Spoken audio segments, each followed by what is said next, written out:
Welcome to episode 260 of the Brainy Business, understanding the psychology of why people buy.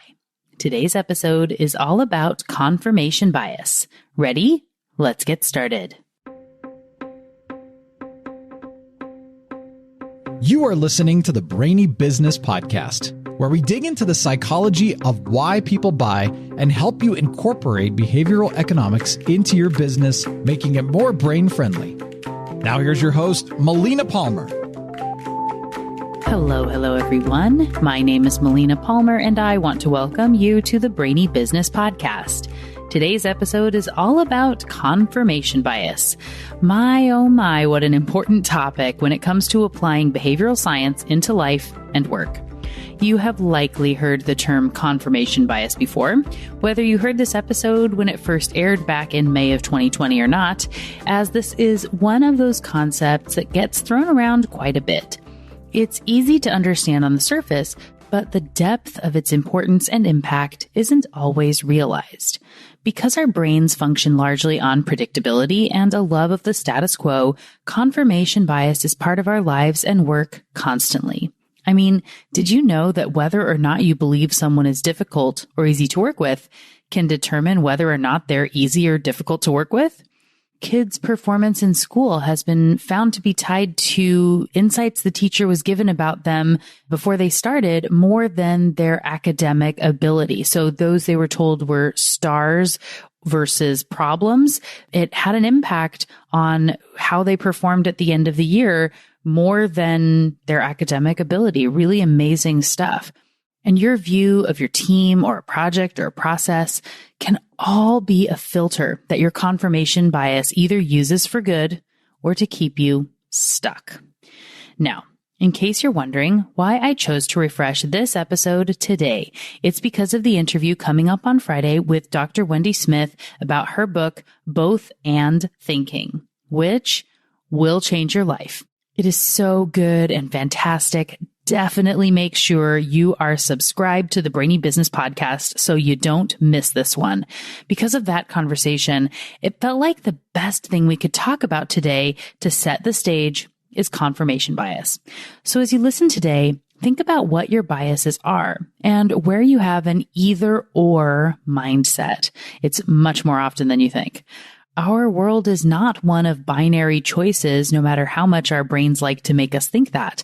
There are many opportunities in the both and space that businesses can benefit from embracing. And updating your filters to be set up for them is going to make such a difference. So keep that in mind as you listen today. Before we jump into the episode, I want to remind you that your free confirmation bias worksheet and links to past episodes and books and articles are all waiting for you in the show notes for this episode, which are found within the app you're listening to and at thebrainybusiness.com/260. All right, let's talk about confirmation bias. In its most basic form, confirmation bias comes down to our brain's desire to be correct and the subconscious filter deciding what gets through and stored and what gets ignored. Because the subconscious is working from established, proven rules to make these choices, it's looking for stuff that fits those existing rules. Anything that doesn't? Well, more often than you realize, those just get put on the proverbial shelf, never to be seen or thought of again. Remember, the subconscious brain can do 11 million bits of information per second. It's processing tons of data all the time, and the conscious brain can only do 40 bits. So that's a huge amount that's having to be determined if it fits the mold or is unnecessary. I know I've said these numbers on the show before, but it's important to mention them again here. That means for every one thing that makes it through to the conscious brain, 275,000 others were processed by the subconscious and sorted based on how well they fit the current mold and outlook. While the brain can look and find things that disagree with its perspective, that isn't the natural tendency. The easiest thing to do, the most satisfying thing, is to look for items that confirm what you believe, that makes you feel safe. But of course, the things that fit your bias don't necessarily confirm what others believe. And that's where we have conflict.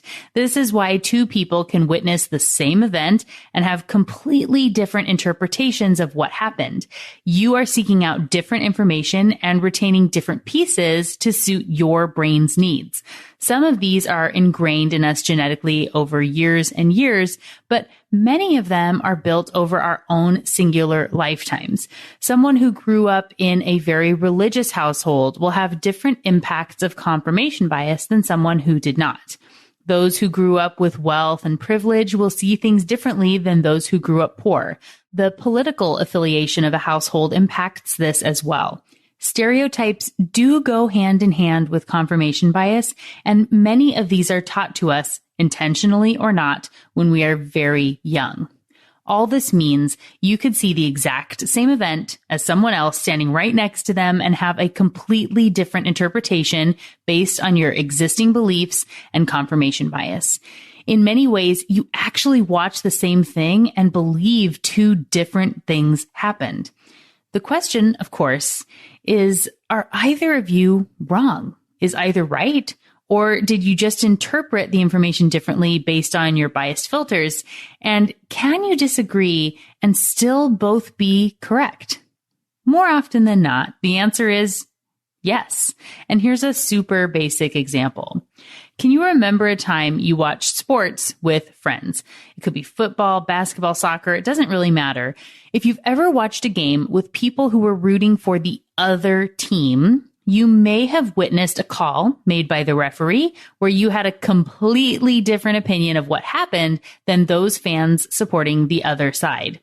Whether it was on the line or not, or if someone pushed or not, or deserved to be kicked out of the game or anything else, you believe with every fiber of your being that you and your team are in the right and those other people are nuts. And they, of course, feel exactly the same way, but in reverse. As you know by now, this is because of confirmation bias, which is especially ramped up and more prevalent in circumstances that are tied with emotions, which include watching your favorite team in an important game. The four main ways you will see confirmation bias are: 1, not seeking out objective facts; 2, interpreting information to support your existing belief; 3, only remembering details that upheld your belief; and 4, ignoring information that challenges your belief. Here are some examples with an explanation about how these 4 items factor in. First, let's talk about sugar. Let's say you have a 6-year-old whom you send to a birthday party where they eat lots of candy, cake, and ice cream. You are ramping up for the sugar high. Maybe you and the other parents are lamenting about the afternoon you have ahead of you when those little kids go a little crazy hopped up on all that sugar. You know that sugar impacts the behavior of people, especially kids, and so you prepare for what's coming. But does sugar actually cause kids to be hyperactive?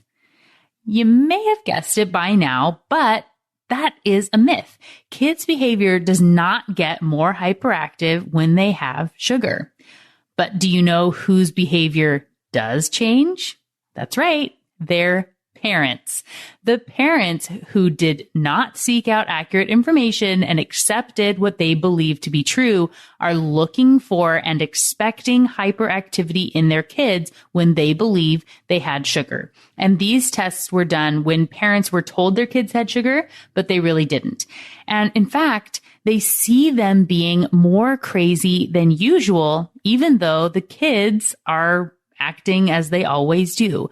The brain's confirmation bias is looking for examples of crazy, rowdy behavior, and it finds them, which reinforces the belief, and the brain casually forgets all the times the kids were crazy when they didn't have sugar, and the bias lives on.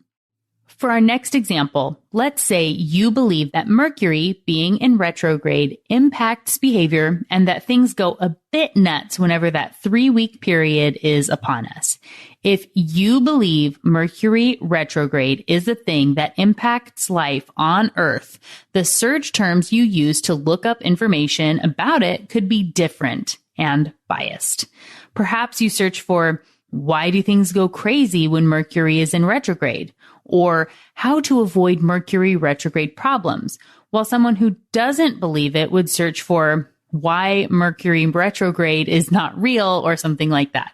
So you each search out articles or have conversations with others who support your opinions.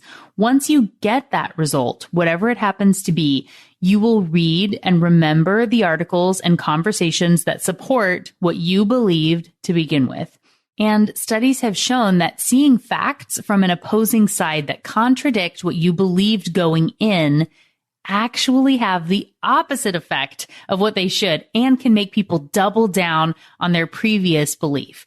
That means, to use a crazy example, if you believe the sky is green and then seek out information and see 5 articles that say it's blue and one that says it's green and everything else is fake news, you will now believe even more than before that the sky is green and aggressively argue for its truthfulness and how everyone else is just a sheep who believes in propaganda. Back to the Mercury retrograde example. So you're going to seek out information that supports your belief and be more likely to believe, remember, and share those items that support your belief. And in the world of social media, it's easier than ever to filter the information you see and share, which can make everyone further biased. Then you're also likely to attribute things to the belief that are not necessarily true. Say if your phone stops working properly or you run into an old flame, you or one of your friends may say, Mercury must be in retrograde. You may not even look it up to confirm, but you believe it to be true. It fits with your expectation and makes that belief a little bit stronger than it was previously. Let's say you did look it up and Mercury was in retrograde. That would really bolster your beliefs, right? You would say, I knew it. This is definitely a real thing. You are then on the lookout for more crazy things to be happening over the next 10 days or 2 weeks or however long is left. In case you're interested, the last retrograde ended on March 10th, just before most of the world shut down for coronavirus. And the next one is coming up June 18th to July 12th. So if something happened on June 25th, you might say, I knew it, and then be on the lookout for crazy things going on. And every time your phone didn't work or an email got messed up, you would be more likely to notice it, and it would reinforce your belief in Mercury retrograde because of confirmation bias. Now, for the opposing side, let's say something crazy happened and you said Mercury must be in retrograde, and then you checked your phone and it was June 10th. 8 days before retrograde is scheduled to start. What do you think your brain would say then? Would it question everything? Think, maybe Mercury in retrograde isn't really a thing. Obviously, stuff can get messed up at any time, so I will not believe that anymore. Or would it say something like, well, it's a good thing this didn't happen next week. It could have been so much worse when Mercury is in retrograde. And or you might brush it off and conveniently forget you tried to look it up and still believe in the power of Mercury being in retrograde. You can see how someone who believes in retrograde impacting life on Earth will be constantly reinforcing that belief, even when they don't realize it. They could absolutely believe they're being impartial, but someone else could look at the exact same items and not attribute it to retrograde. This reinforcing tendency is because of illusory correlation, which is when we overestimate the relationship between two items to reinforce our biases, even when little or no relationship exists. Another example of that would be if you believed in ESP and said every time you think about your mom, she calls you on the phone, and believe there's a connection between those items. Believing that you thinking about your mom somehow makes it so the universe has it so she calls you, or you can tell that the phone call is coming and that's why you think about her right before it rings. You tend to forget about all the times your mom called when you weren't thinking about her, and all the times you thought about your mom and she didn't call, which likely happened much more often than the times the two events happened together. And if you talk to your mom every Thursday evening, you may start thinking about her more as it gets closer to Thursday and during that day because your brain is trained to have things to talk to her about, and it's been a while. So this conditioning is making you more likely to think about her, and she's more likely to call, and it feels like one is causing the other. I thought about mom and she called, when the two events are not actually related in that way. Confirmation bias has also been shown to impact doctors who believe something is wrong with a patient. Studies show that the doctor will unintentionally ask leading questions that confirm what they believe the illness to be, putting a lot of weight on what supports that opinion and ignoring the things that don't support the diagnosis they think it's going to be going in. So think about what this means for you in business and communication in general. We humans are pretty bad listeners by nature because our brains are processing so much information at any given time. Many of us are spending the time someone else is talking, thinking about what we are going to say next. And no judgment from me, we've all done it. So let's say you are a consultant talking to a potential client. Or maybe you're listening to one of your employees talk about a project, or you're listening to your boss explain a project, or a whole host of other scenarios.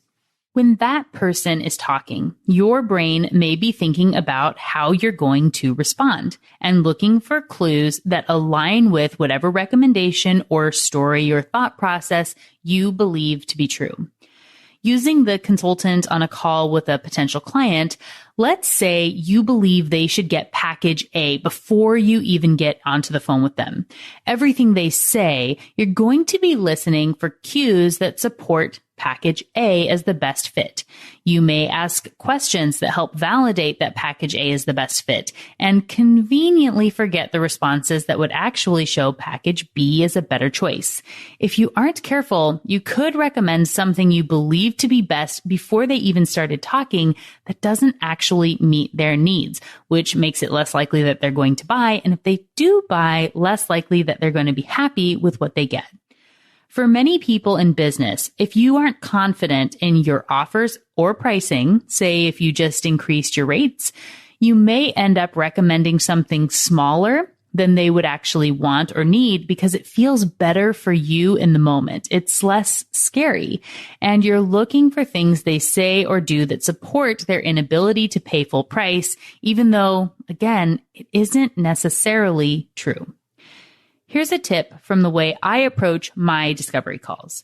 I do what I can to start the conversation without an idea of what they are going to want or need. I know what my packages are, of course, and how to talk about them if they feel like a fit, but I'm not going into that call assuming someone can or can't afford one thing or the other. And the first question I ask is usually something along the lines of, what would be your dream scenario? Or if we were to work together, what would be the ideal outcome? Or even, what led you to decide to reach out to me for this project?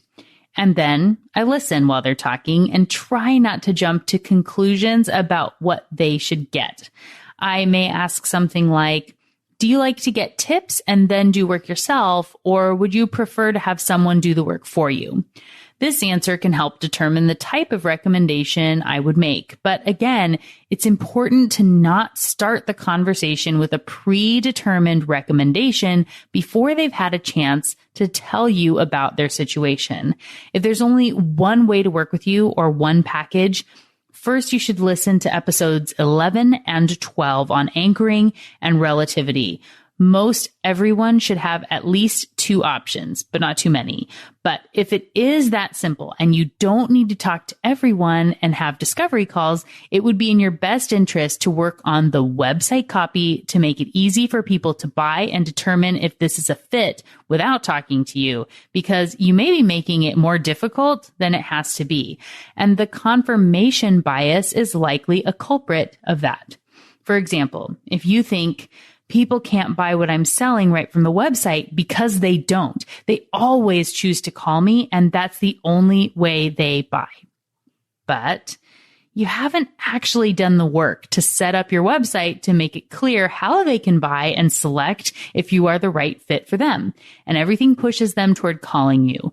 you can see that you're setting up the business in a way that confirms what you believe, not what is actually true, because people buy things online all the time. Here's an example from when I worked at the credit union. I remember being in a meeting where we were talking about opt-in rates for overdraft protection. We were looking at the numbers by branch, which included the online platform for the first time.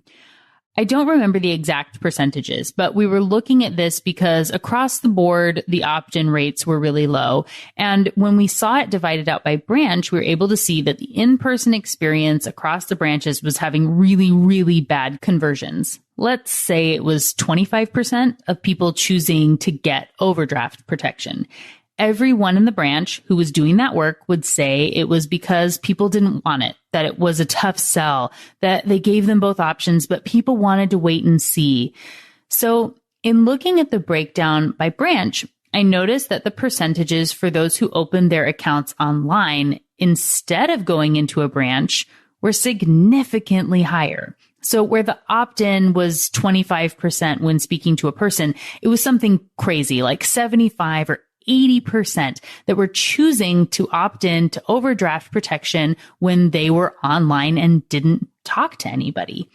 This made it abundantly clear that there was some sort of confirmation bias problem in the branch. If the person having the conversation believes the other person wouldn't want it, they're presenting it in a way that supports and reinforces that belief. The staff was actually inadvertently talking people out of something they chose to get when they went through the process alone online, an option that was much more profitable for the financial institution that they worked for. When I showed the staff that information and made recommendations for how to talk about overdraft protection in a slightly different frame, conversions went way up. If you ever feel the need to over-explain things in business, especially in the selling process, do a gut check to see if confirmation bias is at the root of that problem. When you believe they can't afford it or won't want it or something isn't worth it, your brain will do what it can to find evidence to support that information. On the flip side, if you can convince your brain that it is worth it and that the price is reasonable, or better yet, a great deal, they will be more likely to hear it that way.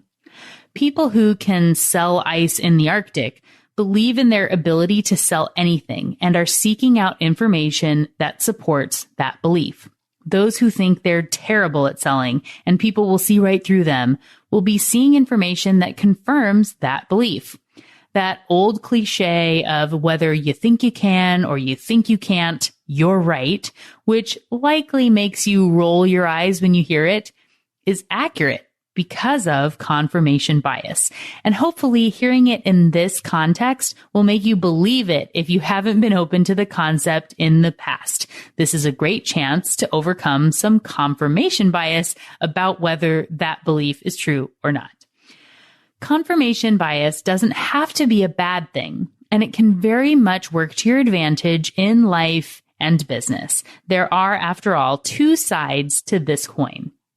The first one is to look at where you may be biased in a way you don't want to be and try to be more open-minded. Ask more open-ended questions. If you have an immediate reaction to something that is in the, I knew it, or nah, I'm sure that's a fluke, those are likely examples of confirmation bias at play. And if the item at hand is an important one, it could be worth exploring your ability to be more open-minded.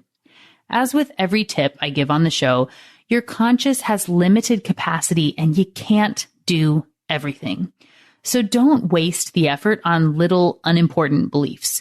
You could use them to practice on, but know you will still be impacted by the bias across your life. So put the effort in where it really counts, like the things that make you money in your business or those that impact your overall happiness. The flip side of the confirmation bias coin is knowing that your brain naturally does these 4 things. And so if you are selective about your goals and what you want to change in your life, you can set up your brain's natural tendencies to align with those goals. As a reminder, the 4 things your brain will do are: 1, not seek out objective facts. 2, interpret information to support your existing belief. 3, only remember details that uphold that belief. And 4, ignore information that challenges your belief. If you want to set up a new belief and only pick one at a time until it becomes a habit, then you can eventually reinforce it until you naturally confirm it all the time, and it becomes this lovely, virtuous cycle. I'm going to use a non-business example for this one and use something from my own life where I have done this to show how effectively it can work. When I was a kid and into much of my early adulthood, I really hated running. I would often say, I'm not a runner, or I'm too slow, or I don't have the endurance for that. And whenever there were opportunities to run, I would find evidence that supported that. It was the easy thing to say and accept. I got tired when I first started running, obviously, but I would quickly say, I'm not good at it, and that I needed to walk. And that was a sign of my overall inability to run, something that would never change.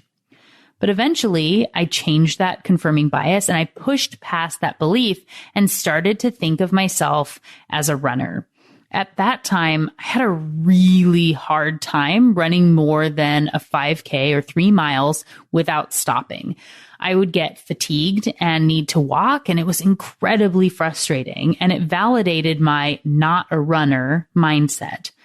Then a friend told me about the 10-1 running method, where you make the choice in advance to run for 10 minutes and then walk for 1 minute to catch your breath and reduce heart rate, and then start running again for another 10 minutes.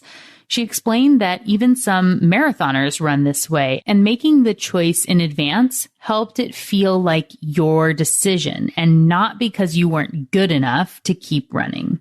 This method allowed me to get up to 9 miles in one go before my accident.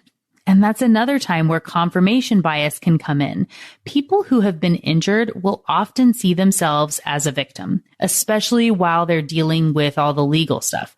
I remember one of my doctors or maybe an attorney explaining how many people have a big improvement when their cases are settled because they're able to get out of that victim mindset. And this is confirmation bias in action. When you've been injured and you're having to deal with legal stuff, you're constantly reminded of the accident and asked questions about how you feel and what level of pain still exists, and reminded of the bad things that happened. You look for things that support the bad even when you don't want to. You're a victim. And so much of your daily life is confirming that, constantly filling out forms and having appointments. It's exhausting. This same tactic can be used around anything. Liking how you look in your video calls. I do have a whole episode on that, which is linked in the show notes, by the way. Or increasing your prices, or pitching yourself to the media, or starting a business, or whatever you want to be successful at. You can change the belief that has been holding you back if you're willing to put in a little effort. If you haven't yet checked out the Master Your Mindset free mini course, there is a link for you in the show notes. It helps you narrow down your goals. You only get a total of 3, and then set up affirmations, which is a fancy word for positive statements, and visualization tools to help support that new belief. That is all necessary to help you change your mindset. And if you think it doesn't work, maybe you've tried visualization in the past and it didn't stick, consider that this might be your confirmation bias talking. This tactic does work and has for so many people around the world, myself included. Athletes, actors, really successful business people, they all use visualization techniques and affirmations to help them reach their goals. But they only work if you believe in them. And as you probably guessed, confirmation bias is one big reason. So if you aren't the type of person who has believed in this sort of thing in the past, but you do have something you want to change, this is a great first step. Check out the Master Your Mindset mini course. Again, it's free and linked for you in the show notes as well. So what got your brain buzzing as you learned about confirmation bias today? For me, as I said at the beginning of the episode, confirmation bias is something I talk and think about constantly, especially when working with teams on change management, which is why this concept has a significant presence in my book, What Your Employees Need and Can't Tell You. We can't fully get away from confirmation bias. This is just how our brains filter information. So instead of trying to do that, which is setting yourself up to fail, you can leverage it and make it so it works for you. Forget about what you have believed in the past. Work to train your brain to adjust its filter, and you'll be amazed at how things can start to change.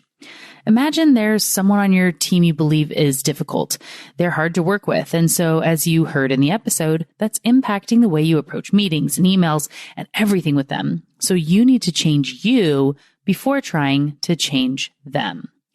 Start by thinking about what you want to see in the future and ask some new questions. What can they bring to the team? What's their value? What are they passionate about? Who does get along with them? Why? Now you have some baselines to help shake up your perspective. As you go into a new meeting with them, depending on how distant the relationship has gotten over time, you might want to get a little vulnerable. I'm sharing my episode on vulnerability loops in the comments and share how you realize that you may not have been as open to others' opinions and feedback in the past as you should be. And that's something you want to work on. You can then ask something like, are you open to helping me grow and do better in this space? This can help them to commit to being part of the solution, IKEA effect, and shows that it's about you making a change, which will also trigger some reciprocity and help them to feel more comfortable in supporting you, but in a way that they may be more likely to being open to expanding their ways a little bit too. It kind of opens that door, maybe a teeny tiny crack. But that being said, you can't force them to commit to anything in this meeting, and you want to go into it truly thinking about how you can change instead of only using this as a tactic to change them. If you're not open and vulnerable, they'll be able to sense it. They won't be either. Have the mindset that you're focusing on you and find how you can be happy with the progress, even if this person doesn't change right away. We like to think we can get to a quick solution.